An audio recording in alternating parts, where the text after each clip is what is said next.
हम सब में हाँ कर देते हैं। हाँ हाँ, करोगे भी क्या? एक माता जी रोज कथा सुनने आती थी, तो अब बेचारी कुछ कान से ठंडा सुनती थी, ऊंचा बोलना पड़ता था। तो उसने एक दिन कहीं पंडित जी को कह दिया, बोले पंडित जी मैं तुम्हारे खुर छू।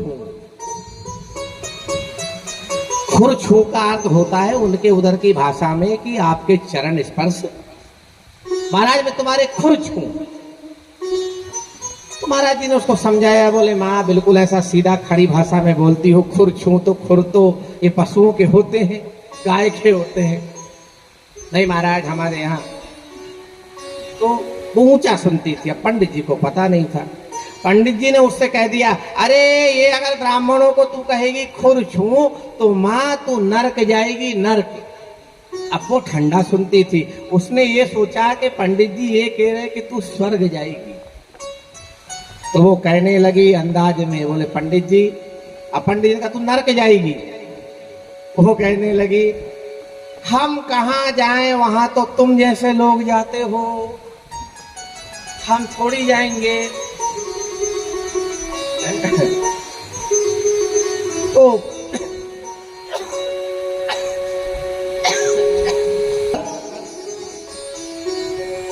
भाषा चेंज हो जाती है। चलो ठीक है जिसका दो। तो क्या बताया आपने? माटिया। हाँ चलो मैं स्वीकार कर लेता हूं उस बात को। कोई आया, भगवान को उठा करके ले गया।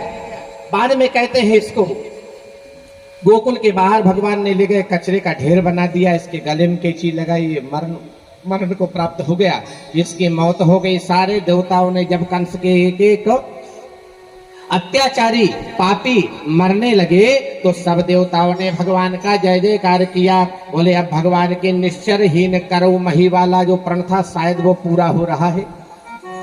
सबने जयकार लगाया। बोलिए श्री कृष्णचंद्र भगवान की जय हो। अच्छा देखो आप लोग बड़ी कंजूसी में जय बोलते हो। 6 दिन 7 दिन हो गया, 5 दिन हो गया मेरे को कहते हैं। डॉक्टर साहब कोई भले नहीं बोले, आप जोर से बोला करो। अपना कार्यक्रम में अपन नहीं बोलेंगे, कौन बोलेगा? अच्छा तुम लोग परिवार के लोग तो बोलो। है? हाँ काय को नहीं बोलते? देखो हम प्रवचन करता है, हमको सबको डील करना पड़ता है, सबकी समस्या सुननी पड़ती है मेरे को। ये माताओं से भी हमने एक बार पूछा कि हम जयकारा लगवाते हैं, तुम ऐसे धीरे धीरे गाय को बोलती हो। तो उनने अपनी समस्या हमको बताई, सो हम आपको बता रहे। वो कहने लगी, बोल पंडित जी जय बोलने में कोई बुराई नहीं महाराज जी, पर हम इसलिए नहीं बोलती हैं जे कि आप बार बार कहते हो श्री कृष्ण की जय बोलो, राम की जय बोलो, गोविंद की जय बोलो, मुरारी की जय बोलो। हम नहीं बोल सकती जोर से। क्यों नहीं बोल सकती हो? बोले कृष्ण, श्री कृष्ण, रामचंद्र, गोविंद, मुरारी ये सब हमारे उनके नाम हैं। उनके डॉक्टर साहब का क्या नाम है? क्या नाम डॉक्टर साहब है? अभी माता जी नहीं बोलती शायद, ऐसा मेरे को लग रहा है। तो हम जयकारा इसलिए नहीं बोलती हैं क्योंकि हमारे उनका नाम आप सब जानते हो, पति का नाम। और भारतीय महिला कहती है कि मैं दुनिया मर जाऊंगी पर पति का नाम नहीं लूंगी, हालांकि लेती भी नहीं है। जानते हो हमारे होशंगाबाद जिले में जब विवाह होता है ना तो डायरेक्ट नाम नहीं लेती, वे कुछ ऐसी बोलती हैं। शादी का पहला साल रहे ए जी, 2-4 बार आदमी सुन ले तो उसको शुगर अपने आप ही हो जाए, इतना मीठा ए जी। शादी का दूसरा साल लगता है ओ जी, लैंग्वेज बदल गई। पहले साल ए जी, दूसरे साल ओ जी, तीसरे साल सुनो जी, और 5वें साल ये स्थिति आ जाए कि ना ए जी, ना ओ जी, ना सुनो जी, ना लो जी। कहां मर गए? यही तो था, यही था। आया किसी पत्नी को पति का नाम लेना नहीं चाहिए, यह सत्य है। पर कथा भगवान से संबंधित होती है, ना कि अपने पति से या परिवार के किसी विशेष सदस्य से या अपने बड़ों से। भगवान का नाम है। अब एक संयोग बन जाए कि भगवान के नाम पर हमारे पति देव का नाम रहे, किसी पत्नी को नहीं लेना चाहिए, तो ये माताएं अपनी समस्या बताती हैं। सो मैंने आपको बताई कि पंडित जी हमारे पति का नाम कृष्ण है, राम है, गोविंद है, मुरारी है, केशव, माधव इत्यादि, और आप कहते हो नाम लो, तो हम पति का नाम कैसे लें? देखो, भारतीय महिला में जितना संकोच है उतना दुनिया में किसी में नहीं है। मुझे याद आ रहा है, एक बंबई की लड़की थी, उसका कहीं गांव में संबंध हो गया। अब वो बॉम्बे की रहने वाली बेचारी, वो क्या गांव का काम जाने, वो 3 से 6, 6 से 9, 9 से 12 थिएटर देखने वाली। अब उसका रिश्तेदारों ने, यहाँ कोई रिश्तेदारी थी तो बोले लड़की बढ़िया है यार, ले लो। संबंध हो गया। अब देखिए, आप संबंध हुआ नहीं हुआ, और वो लड़की का संबंध हुआ तो जिनके घर हुआ उनके घर 25 गाय और 35 भैंस, पूरा थोक माल। अब वो जब आई तो उसको यहां सब मामला नया समझ में आया, बॉम्बे जैसा कुछ नहीं। अब 1 महीना हो गया, 1.5 महीना हो गया, वो सास सोचे कि ये उठ के काम करे, घर संभाले, इसलिए शादी की। अब वो बॉम्बे की रहने वाली, उसने महीना 2 महीना कोई काम से हाथ नहीं लगाया। एक दिन सास नाराज हो गई। सास कहने लगी, बेटा मैं अच्छे से तेरे को पहली बार एक बार समझा देती हूँ, ये घर का रिवाज नहीं, यहाँ सुबह 6 बजे उठना पड़ता है, काम करना पड़ता है। ये देख, मैं अकेली वो गाय का सब सफाई करूं कि उसको दोह लगाऊं, क्या करें, तू मेरी को सहायता कर। लड़की ने बड़ी अच्छी बात कही। लड़की कहने लगी, माँ मैं तो काम करना चाहती हूँ, महीना 2 महीना से सोच रही हूँ काम करूं, लेकिन मैं बंबई की रहने वाली हूँ, मैंने आज तक ये सब काम नहीं किया। हाँ, अगर आप मेरे को सिखाएंगी तो मैं करूंगी। अब सास ने भी सिखाया नहीं, और सिखाया तो श्री गणेश कहाँ से किया? 25 गाय 35 भैंस। तो वो बहू से कहने लगी, बोले एक काम कर, तू मही भा ले, मही भा। अब वो बेचारी श्री गणेश, पहली बार उसको मही दे दिया गया। मशीन की कोई व्यवस्था पहले थी नहीं, तो वो लकड़ी वो उसमें बांध करके वो रस्सी चलाते थे, सिस्टम।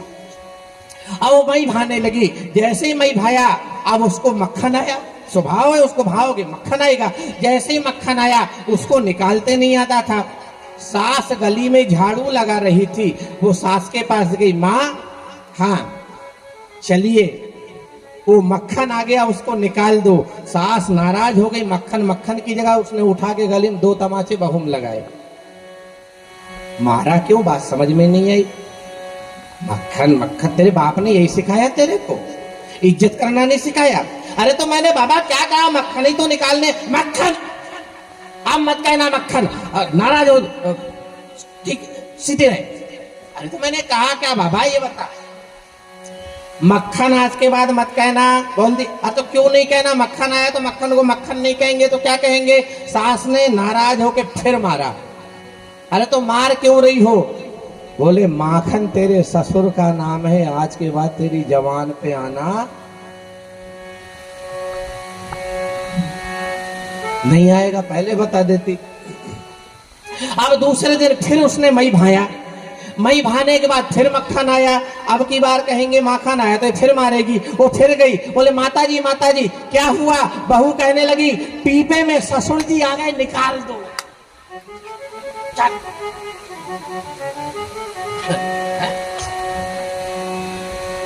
तो भारतीय महिला है साहब, संकोच होता है उसको। अच्छा एक बात है,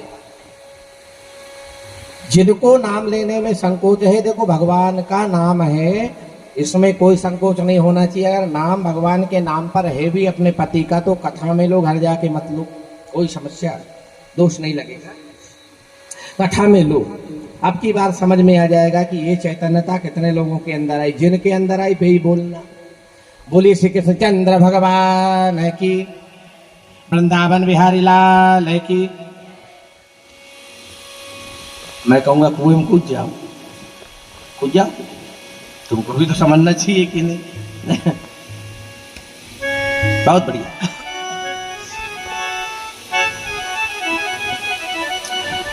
तृणावर्त को मार दिया भगवान ने। मामा जी का एक खिलौना भी टूट गया। एक दिन की बात, नामकरण का दिन आया। गर्गाचार्य भगवान को बुला करके लाए। नंद बाबा कहने लगे, बाबा मेरे बेटे का नामकरण कर दो। जैसे ही आए नामकरण करने, पहले तो करना नहीं चाहते थे, बाद में कहा अगर मैंने तुम्हारे बेटे का नामकरण किया तो कंस को पता लग जाएगा। बाबा आप तो नामकरण कर दो। गौशाला में नामकरण का आयोजन भगवान का रखा गया। सबसे पहले रोहिणी मैया के बालक का नामकरण किया। अधिक बल के कारण ये बलराम के नाम से जाना जाएगा, शंकरषण नाम से भी विख्यात होंगे। ऐसे भगवान शंकरषण का नामकरण हुआ। बोलिए शंकरषण भगवान की जय, बलभद्र भगवान की जय। अब की बार ये तुम्हारा बेटा यशोदा के गर्भ से जो आया है, यशोदा की गोद में जो आया है, ये वासुदेव सुत के नाम से जाना जाएगा। इसका जन्म वासुदेव के यहाँ भी हुआ। पहले प्रीत, रक्त और श्वेत वर्ण में आया, अब की बार ये काली रात में आया, कृष्ण पक्ष में आया, इसलिए इस बालक का नाम होगा कृष्ण। अच्छा, राशि का नाम भगवान का कृष्ण नहीं था, वो तो काली रात में आए, भादों के महीने में आए और कृष्ण पक्ष में आए, इसलिए भगवान सांवले थे भगवान, इसलिए सरकार का नाम कृष्ण पड़ा। नहीं तो भगवान का राशि का नाम था बिहारी जी। कहते हैं कि नहीं, वृंदावन बिहारी लाल की बोलते हैं ना। भगवान का राशि का नाम बिहारी जो था। ऐसे भगवान का नामकरण हुआ। अब गर्गाचार्य जी घर जाने लगे। मैया ने रोक लिया। मैया कहने लगी, बाबा देखो आप ब्राह्मण हो और नामकरण संस्कार करने के बाद भूखे घर से जाओगे, ब्राह्मण घर से भूखा नहीं जाना चाहिए। आप एक काम करो, कुछ पका देती हूं। गर्गाचार्य जी कहने लगे, यशोदा तू तो जानती मैं स्वयं पाकी हूं। स्वयं पाकी का अर्थ होता है जो भोजन अपने हाथों से स्वयं बना करके पाए प्रसाद, वो स्वयं पाकी होता है। और विशेष करके मैं तो सबको एक सलाह देता हूं, सबको स्वयं पाकी होना चाहिए अधिकांश। और ये होटलों पर जो आप खाते हो ना, ये तो बिल्कुल छोड़ दो साहब, इससे अच्छा क्या फायदा है। दुनिया की जितनी बीमारियां हैं वो सब हैं हमें। क्यों? क्योंकि कई बीमारी ऐसी होती जिनके वायरस हमारे अंदर सहज इस प्रकार से चले जाते हैं। इस गिलास का झूठा उसमें, उसका इसमें, इसका उसमें, उसने पी करके गया, उसने उस थाली में खाया, कितने दिन का बना है, कितनी मक्खियां उस पे लगी, आदमी कैसा खा लेता है यार। कब का बना है, कितने दिन वो तेल चल रहा है, इसी में ये बड़ी बड़ी प्रॉब्लम, ये बड़ी बड़ी बीमारियां उसी में होती है आदमी को, जिससे ग्रसित है हम। तो निवेदन करूं मैं, स्वयं पाकी आदमी को होना चाहिए। अपने हाथ से चाहे चटनी रोटी खाओ, अपने घर खाओ और प्रभु के गुण गाओ। ये कहीं भी खा लेना, कहीं भी सो जाना, कहीं भी कुछ भी पान कर लेना, कहीं भी पी लेना, कहीं, ये कोई अच्छे व्यक्तित्व के लक्षण नहीं है साहब। आपको इससे नुकसान है, आपको यहाँ नहीं है, दूसरे को नहीं है। क्योंकि जैसा खाओगे अन्न, बस वैसा बनेगा मन। हाँ, इसलिए व्यक्ति को स्वयं पाकी होना चाहिए। चटनी रोटी बना लो, लेकिन रखो अपना हिसाब, अपनी व्यवस्था। गर्गाचार्य जी कहने लगे, यशोदा तू जानती बेटा मैं स्वयं पाकी हूं और भोजन में बना करके करता हूं। अब या भोजन बनाऊंगा तो बहुत समय हो जाएगा, घर बना बनाया भोजन मिल जाएगा तो मैं जाऊं, तुम्हारी बहू ने बना करके रखा होगा। नहीं बाबा, आप ब्राह्मण हो, आपको भोजन तो करना पड़ेगा। चलो एक काम करो, मैं ये गौशाला में थोड़ी कंडे की अंगीठी लगा देती हूँ, आपको सीधा सामग्री दे देती हूँ, थोड़ा चावल दे दूं, दूध दे दूं। दूध की कोई कमी उस जमाने में वहां थी भी नहीं। आप एक काम करो, थोड़ी सी खीर बना लो। बाबा ने खीर बनाई और जैसे ही खीर बनके तैयार हुई, जल घुमाया, आसन पर बैठे, थाली लगाई, जल घुमाया, हाथ जोड़े, आंखें बंद की और भगवान को पुकारने लगे, नैवेद्य के लिए त्वदीयम वस्तु गोविंदा, तुभ्यमेव समर्पयेत। हे प्रभु, ये सब आपका ही है, तेरा तुझको अर्पण क्या लागे, ये हमारा नहीं है, ये जो भी है आपका है, इसको ग्रहण करें।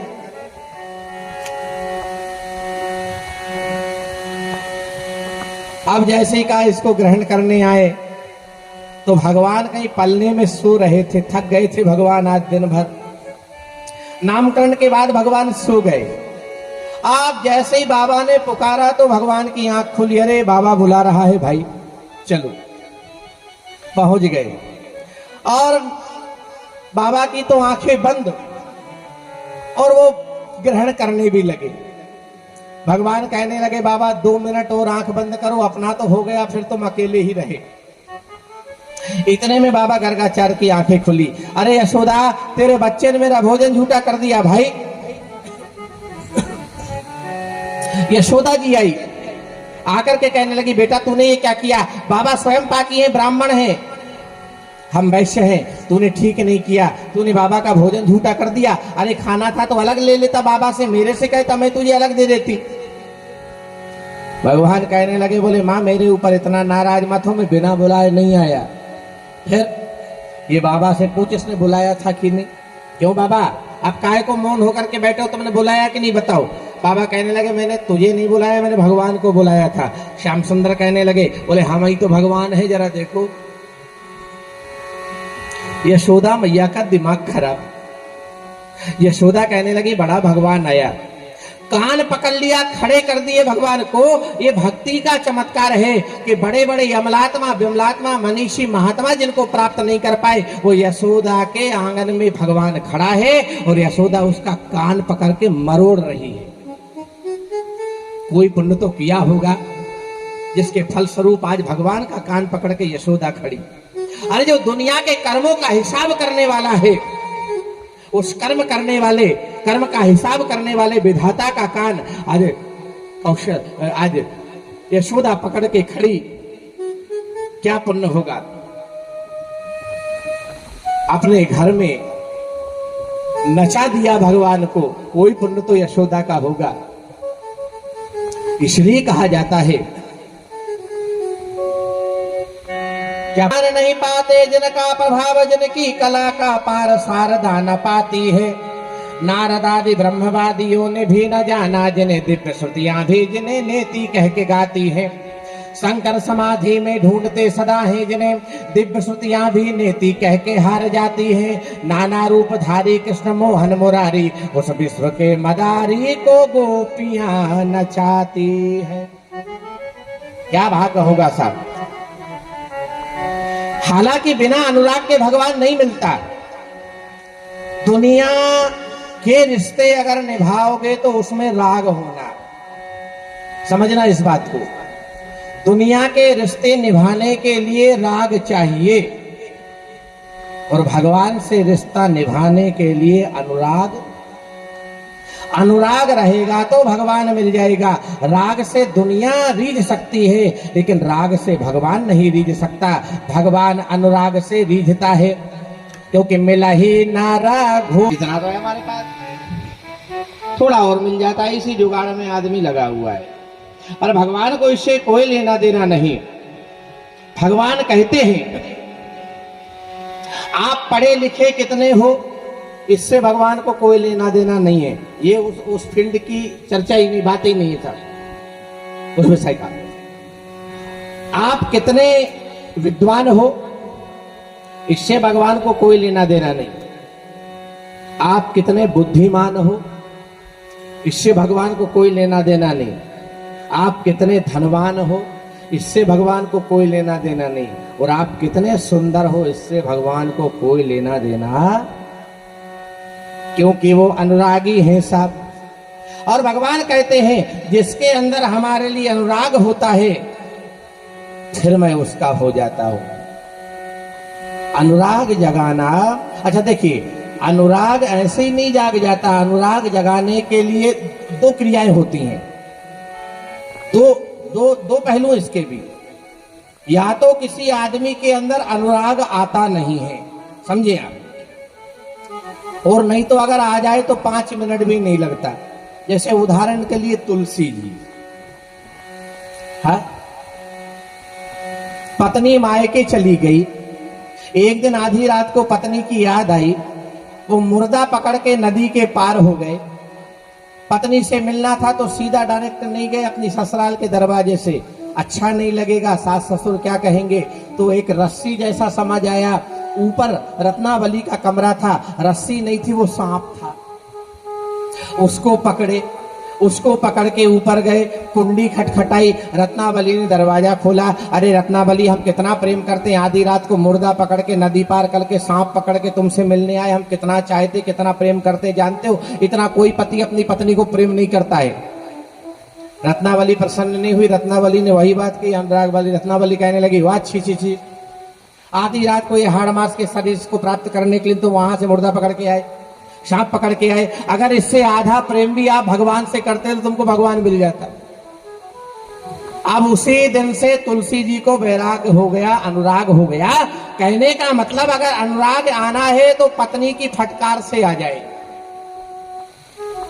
और एक ही फटकार में आ जाए, लेकिन हर किसी को नहीं आता। पत्नियां तो रोज फटकारती हैं, तो क्या आदमी अनुरागी हो जाता है, बताओ मेरे को, है?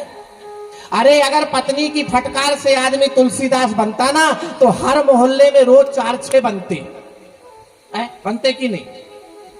अरे वो मोहल्ले में आज तुलसीदास बना एक आदमी, क्यों बना? बोले पत्नी ने बहुत फटकार लगाई।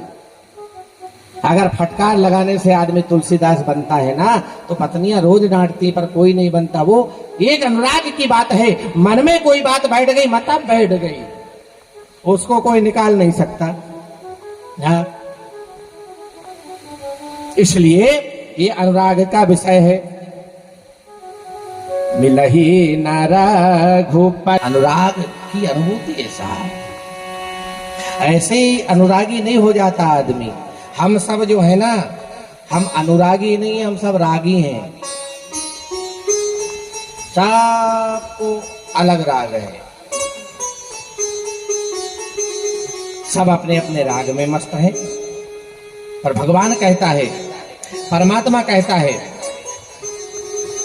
जो अनुरागी होगा वो मुझे सहज प्राप्त कर लेगा। आज गर्गाचार्य भगवान नामकरण किए, भगवान थाली में आके खाने लगे। यशोदा ने क्या पुण्य किया होगा जो अनुरागी भगवान उसको मिल गया। कान पकड़ के खड़ी है सब, विश्व के मदारी को गोपियां नचाती हैं। कोई पढ़ी लिखी थी क्या? कोई बहुत बड़ी डिग्री धारी थी? कुछ नहीं था, बस भगवान के लिए प्रेम था। मैं निवेदन कर रहा था, भगवान ये नहीं कहता कितने पढ़े लिखे हो, कितने विद्वान हो, कितने धनवान हो, कितने बुद्धिमान हो, कितने सुंदर हो, ये इससे कोई लेना देना नहीं। आपका मन हमारे लिए शुद्ध होना चाहिए। जिसका मन भगवान के लिए शुद्ध होता है, भगवान उसको मिल जाता है। मैंने कल भी निवेदन किया था, फोटो भले ही सुंदर नहीं हो पर एक्सरा अच्छा होना चाहिए, क्यों? है ना? क्योंकि बीमारी एक्सरे में होती है और एक्सरे गड़बड़ है तो फिर अब हम भी क्या कर सकते हैं साहब। बात लगने वाली हो तो आदमी एक पल में अनुरागी हो जाता है। अच्छा, भक्त भी 2 प्रकार के होते हैं, मैं बता रहा हूं आपको, सुने आप। 2 प्रकार के भक्त होते हैं। एक होता है पंखे के जैसा, है ना, सीलिंग फैन, और दूसरा होता है बल्ब के जैसा। क्रियाएं दोनों की एक है लेकिन दोनों में बहुत बड़ा अंतर है। बल्ब जैसा भक्त हो, ऐसा माने कि जैसे बल्ब आपने बटन पे हाथ रखा तो बल्ब चालू हो जाएगा। वो आधा घंटा या 5 मिनट या 10 मिनट नहीं लगाएगा। आपने ऑन किया वो तुरंत चालू हो जाएगा, आपने ऑफ किया वो तुरंत बंद हो जाएगा। भक्त होना चाहिए बल्ब के जैसा कि एक बार चोट खाई, सुधर गए तो सुधर गए, बिगड़े हैं तो बिगड़े हैं, एक जैसा रहना चाहिए। पर कुछ ऐसे होते हैं पंखे के जैसे, उनके स्विच ऑफ भी कर दो तो भी वे चक्कर काटते रहते हैं।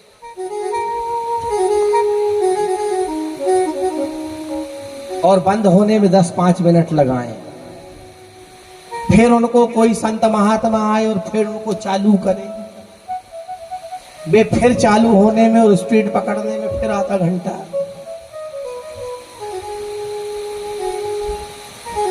सहज कोई बात अंदर बैठ जाए और मानसिकता बदल जाए, बहुत बड़ी बात है।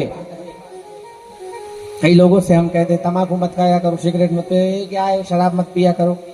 अच्छा छोड़ देंगे, कब छोड़ेंगे? वो नर्मदा जी का परिक्रमा करेंगे, छोड़ देंगे। चलो ठीक है, नर्मदा का परिक्रमा करिए आए, क्यों भाई दूसरे वर्ष मिले कहीं कथा में क्यों नहीं छोड़ रहे हो? वो तो छोड़ दी हमने, तो फिर ये काहे को खा रहे हो? बोले ये तो हम वहां द्वारिका गए थे, तो द्वारिका में फिर हमने वहां से प्रारंभ किया। अरे जब छोड़ दिया तो काहे का द्वारिका और काहे का जनकपुरी और काहे का अयोध्या? छोड़ा तो छोड़ा, प्रारंभ है तो प्रारंभ। ये सीधी सीधी भाषा में आदमी को और भगवान को मूर्ख बनाने का प्रयास है, सीधा सीधा। क्या पुण्य रहा होगा उस गोपी का? उसने भगवान का कान मरोड़ दिया। बाद में कहते हैं गर्गाचार्य जी ने दूसरा भोजन बनाया, मैया का मैं सुला देती हूँ, भगवान फिर सो गए। फिर दोबारा भोजन बनाया, फिर जल घुमाया, अब फिर कहा ओम नाभ्यासीदंतरिक्षं शीर्ष्णोर्देवो संवर्धाभ्याम अमृतसाप श्रोत्रा तथा लोकान कल्पयन्ना। हे बैकुंठनाथ आइए और ये भोजन ग्रहण कीजिए। एक बार का तो झूठा कर दिया था बच्चे ने, ये दोबारा आइए भोजन ग्रहण कीजिए। भगवान सोए तो फिर उठे। अब की बार क्या देखा, बाहर से मैया ने दरवाजा लगा दिया था। शाकल का दरवाजा होता है, शाकल ऊपर कुंडी में लगा दो तो बंद हो जाए दरवाजा, एक चपटने वाला लग गए।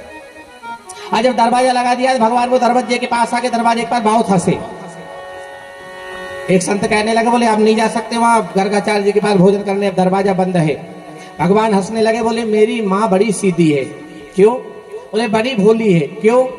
मेरी माँ ने मुझे रोकने के लिए बाहर से दरवाजा लगाया, पर मेरी माँ यशोदा जानती नहीं है, मामा कंस ने तो ताले भी डाले थे, तेरा बेटा ताले तोड़ के आया है, वो क्या एक साकल से रुक जाएगा?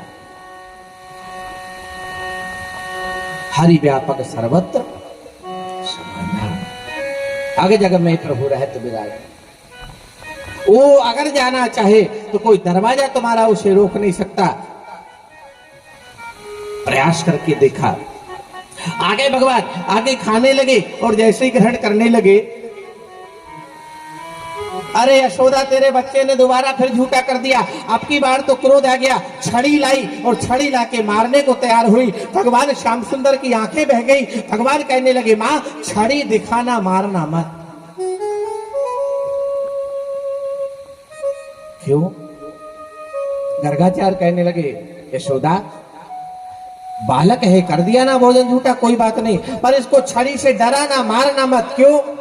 एक दो छड़ी तो भगवान को यशोदा ने मार ही दी गुस्से में, और जब मारी ना तो गर्गाचार्य की आंखें बह गई। यही भाव और यही प्रेम है।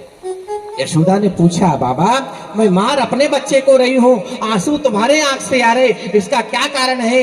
गर्गाचार्य बिलखते हुए, रोते हुए, अश्रुपात करते हुए कहने लगे, यशोदा यही तो प्रेम का संबंध है। तू उसको मार रही है, दिखने में छड़ी तू अपने बालक को मार रही, लेकिन वो छड़ी का दर्द मेरी पीठ पर आ रहा है, क्योंकि ये हमारा भगवान है। मैं त्रिकालज्ञ महात्मा हूं, मैंने ध्यान लगा के देखा है। भगवान को गोद में छिपा लिया। क्या पुण्य गर्गाचार्य का होगा साहब, जिसकी एक झलक पाने के लिए ऋषि मुनि महात्मा तरसते हैं। उस भगवान को गर्गाचार्य छिपा करके बैठे हैं, क्या पुण्य होगा? मानस कहता है, बड़े बड़े अमलात्मा जिसको नहीं प्राप्त कर पाए साहब, उसको प्राप्त कर लिया इन संतों ने। कहे जन्म ऐसे भगवान का नामकरण हुआ। एक दिन की बात, कुछ गोप कहने लगे, तेरे बेटे ने मिट्टी खाई है। यशोदा ने पूछ लिया, बेटा तूने मिट्टी खाई? भगवान बदल गए, बोले ना हम भक्षितवान अम्ब। ये सब गोप कह रहे तूने मिट्टी खाई, सर्वे मिथ्या विवंशिना, ये सब झूठ बोल रहे, मैंने मिट्टी नहीं खाई। यशोदा कहने लगी, नहीं खाई तो अपना मुंह खोल के बता। भगवान कहने लगे, मैया अगर मैंने मुंह खोल दिया तो तू डर जाएगी है? तू चाहती है क्या कि मैं तुझे डराऊं? अरे ये इधर उधर की बातें मत चटका, मुंह खोल अपना, मिट्टी तेरे मुंह में मैं मान लूंगी नहीं है तू। भगवान कहने लगे मैं सत्य कह रहा हूं, मैंने मिट्टी नहीं खाई, बात तो मान, अपना मुंह खोल मैं मान लूंगी। अब देखो भगवान ने मुख खोला, अगर मिट्टी मिली होती तो आप हम भी कह देते, पर मैया के सामने जैसे ही मुख भगवान ने खोला, विराट रूप का दर्शन भगवान का हुआ। कई ब्रह्मा, कई विष्णु, कई सागर नजर आए, पर मिट्टी नजर नहीं आई। क्यों? क्योंकि जब इतने ब्रह्मांड भगवान के मुख में है तो बताओ, मिट्टी ब्रह्मांड का ही तो हिस्सा है, कोई अलग तो है नहीं। जिसके मुख में ब्रह्मांड ही है वहां मिट्टी होने का कोई सवाल ही पैदा नहीं होता। कई ब्रह्मांड जिसके मुख में, अतल वितल और सुतल रसातल, नदी सागर झील सभी मुख में दिखाए हैं। गौ अरु वैकुंठ लोक, देवलोक, मृत्यु लोक, ब्रह्मा और शिव के भी दर्श कराए हैं। ज्ञान और विज्ञान देखे, भक्ति और वैराग्य देखे, विद्या और अविद्या दोनों दई दिखलाई है। उमा रमा शारदा अनेकों ब्रह्मांडी लखी, माया दोनों दास के नाई खड़ी पाई है। सारो ब्रह्मांड देखो श्याम जी के मुख बिच, चकित सी नंद रानी समझ ना पाई है। और बार बार उनसे लगाए मैया बोल उठी, सत्य सत्य लाला तूने माटी नहीं खाई है। अगर मिली होती तो मैं भी कह देता, पर गोप ऐसी शिकायत करते थे। मैया को विराट पुरुष का दर्शन हुआ, विराट रूप का। ऊखल से एक दिन भगवान को मैया ने बांध दिया, प्रसाद आ गया, हो गया का टाइम।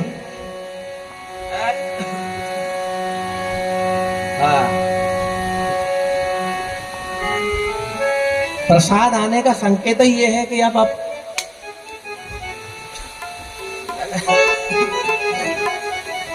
चलो 2-5 मिनट की चर्चा और शेष कर देता हूं, उसके बाद आरती ये करके जाए संध्या से।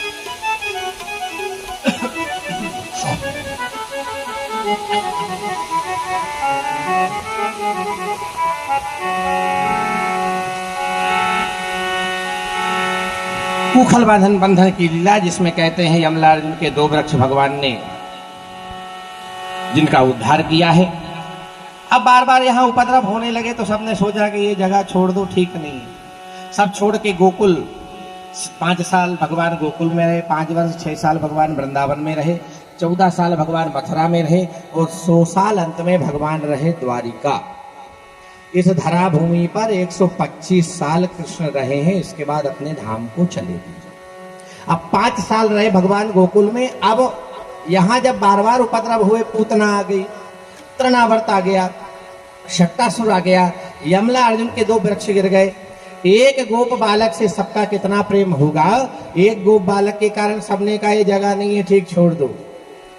पहुंचे वृंदावन, यमुना का कटीला मैदान साफ किया, उसमें अपने अपने घर बनाए। यहाँ रहते हुए कहते हैं भगवान ने अघासुर नाम का दैत्य मार दिया। एक दिन की बात, ताल फल लगे हुए थे, एक दैत्य था जो ताल फल नहीं खाने देता था। भगवान ने धेनुकासुर नाम के दैत्य को मारा, सबने ताल फल खाए, और गोपों ने ताल फल खाने के बाद यमुना में एक कुंड था जो कालिया नाग के रहने से विषैला हो गया था। सबने संयोग से वो कुंड का पानी पी लिया। अब जैसे वो जल पिया तो जितने थे सब अचेत हो गए, वो जहर के कारण, उसमें जहर फैल गया था। भगवान ने अमृतमय दृष्टि सबको ठीक किया। भगवान ने सोचा यहाँ तो रोज का रहना आ गया है, कालिया नाग को यहाँ से विदा करना पड़ेगा, पर सीधा गोपों से कहे तो गोप डर जाएंगे। भगवान ने एक दिन सीधा माँ से कहा कल अपनी गेंद लाना, गेंद का खेल बहुत दिन से नहीं खेला, यहाँ खेलेंगे यमुना के किनारे। अब गेंद नहीं खेलना था, वो तो नागनाथ ना था। सीधा मान गेंद लाया, 1-2 बार तो भगवान ने धीरे धीरे मारी, एक बार जोर से मार दी, काली कुंड में गेंद चली गई। सीधा माँ रोने लगा, देख भैया तुझे खेलना नहीं आता, तूने पहले भी जितनी गेंदें छोड़ी एक नहीं मिली। भगवान कहने लगे तेरी गेंद बुला दूंगा भैया, अभी कल बाबा मथुरा का बाजार लगेगा, बाजार जाएंगे, वहां से लगा, बाजार से नहीं, ये माँ ने बनाई थी बड़ी श्रद्धा से, तो वही गेंद ला के दे, उसकी बराबरी बाजार की गेंद नहीं कर सकती। भगवान ने फेंटा कसा, कदम के पेड़ पर चले, ताल ठोका, फिर भी पूछा गेंद दूसरी चल जाएगी कि वही लाऊं? इसमें कालिया नाग रहता, तू ज्यादा बात मत कर, गेंद ला के दे बस। वो कालिया नाग रहे नहीं, अपने को कोई लेना देना नहीं, गेंद ला। भगवान चले गए मायानाथ, नाग तो नाता नहीं था इस बहाने। आप जैसे ही भगवान काली कुंड में गए, तो जितने भी बछड़े थे, गाय थी, गोपिकाएं थी, गोप थे, बाबा थे और माँ थी, सबको पता लगा हमारा कन्हैया काली कुंड में चला गया, अब कालिया नाग उसे छोड़ने वाला नहीं। कहते हैं सब रोने लगे। बलराम जी ने सबको समझाया। माँ यशोदा का तो ये हाल हो गया कि माँ यशोदा अपने बेटे के बिना एक पल जिंदा नहीं रह सकती। माँ कहने लगी इसी काली कुंड में मैं भी कूद करके अपने प्राण उत्सर्ग कर दूंगी, दे दूंगी, पर मैं अपने बिना कान्हा के, बिना माधव के जी नहीं पाऊंगी। गोपिकाओं की अवस्था तो और ही कुछ और है। गोपिकाएं कहने लगी माधव चले गए, एक बार मिलकर के भी नहीं गए, एक बार कह करके भी नहीं गए, और तुम जानते हो तुम्हारे बिना हमारा जीवन जीवन नहीं है, मुर्दे का जीवन है, जी करके करेंगी क्या। हम भी तुम्हारे पास आ रहे हैं, सब वो यमुना में कूदने को तैयार हैं, प्राण त्यागने को तैयार हैं, लेकिन बलराम जी ने सबको समझाया मेरी बात मानो, तुम भगवान से प्रेम करती हो ना। गोपिकाओं से बलराम जी ने बहुत अच्छी बात पूछी। हाँ, समझाया गोपिकाओं को। बोले प्रेम में मरना समस्या का हल नहीं होता। तुम भगवान को प्रेम करती हो ना, ये यथा माम प्रपद्यन्ते, गीता कहता है तांस ततैव भजाम्यहम् मम वर्तानो वर्तन्ते मनुष्या पार्थ सर्वशा। जाकी रही भावना जैसी, प्रभु मूरत देखें तिन तैसी। जो भगवान को जिस रूप में प्राप्त करना चाहे उसी का दर्शन करो, भगवान उसी रूप में मिलेगा। कोई बालक बना के बुलाना चाहे, कोई पिता बना के बुलाना चाहे, भगवान जिस रूप में बुलाओगे आ जाएगा। यही यथा माम प्रपद्यन्ते। वो तो पत्रम पुष्पम फलम तो यो में भक्तम प्रक्षति, वो तो पत्र पुष्प से रीझने वाला है साहब। आलोक सारी गोपिकाओं को बलराम जी ने कहा जब तक कृष्ण नहीं आता है तब तक उसका नाम संकीर्तन करो और उसे बुलाने का प्रयास करो। गोपिकाएं नाम संकीर्तन के माध्यम से भगवान को बुलाने का प्रयास करती हैं और कहती हैं जब तक तुम नहीं आते हो माधव तब तक तो ये नाम ही आपका आधार है, इसके अलावा और कुछ नहीं है। नाम संकीर्तन, जिनको भगवान प्राप्त करना है वे नाम संकीर्तन किया करें। भगवान नाम संकीर्तन से बहुत जल्दी रीझते हैं साहब। आपको वेद पढ़ने की आवश्यकता नहीं भगवान के सामने, आपको अन्य कुछ साधन करने की आवश्यकता नहीं। आप मात्र नाम लो, साधन धाम मोक्ष कर द्वारा। नाम संकीर्तन से भी हम परलोक अपना संवार सकते हैं। सारी गोपिकाएं विरह में काली पड़ने लगी, गाय सफेद से काली होने लगी, बछड़े रो रो करके कमजोर हो गए। ये कुछ पल का भगवान से वियोग इतना दुख दे गया कि गोपिकाओं को ऐसा लगा जैसे एक कल्प निकल गया हो कृष्ण के बिना। एक मिनट वो कृष्ण के बिना नहीं रह सकती थी। उनका खाना कृष्ण था, उनका पीना कृष्ण था, उनका जागना कृष्ण था, उनका सोना कृष्ण था, उनका जीवन सारा कृष्णमय था साहब। बलराम जी कहने लगे नाम संकीर्तन करो।